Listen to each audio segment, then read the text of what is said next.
আসসালামু আলাইকুম, সবাই কেমন আছেন? এই যে এখানে কত টাকা তারা সৌদি আরব থাকেন, তারা চিনেন 500 আর 200 700 বেতন পাইছি 800। 100 টাকা আগে মনে করেন যে হালত মালত করে খেয়ে শেষ দিছি।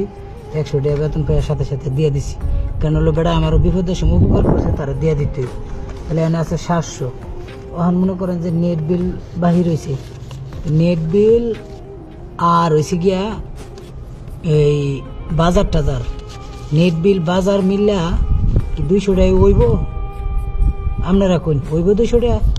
আচ্ছা ধরুন 200 টাকা ওয়াইলেন, আছে কত 500। 500 টাকা দেশে পাঠাইলে পরে কয় টাকা হয়? 500 টাকা এই বিদেশ কইরা এত টাকা খরচ করে বিদেশ আইয়া কি পরিস্থিতি? আপনারা যে এত প্রশ্ন করেন, এত কিছু করেন, অমুক তমুক অভিনয় করি, নাটক করি, ইমোশনাল ব্ল্যাকমেল করি, কি করি, এই কারণে আপনাকে দেখাইলাম। দেখেন আপনারা কোন যে আসলে আমি কি ওই যে এই এটা ওটা মনে করেন কিনা খাইতার মু, যেটা মন চাই এটা খাইতার মু, যেমন খুশি আমরা চলতার মু।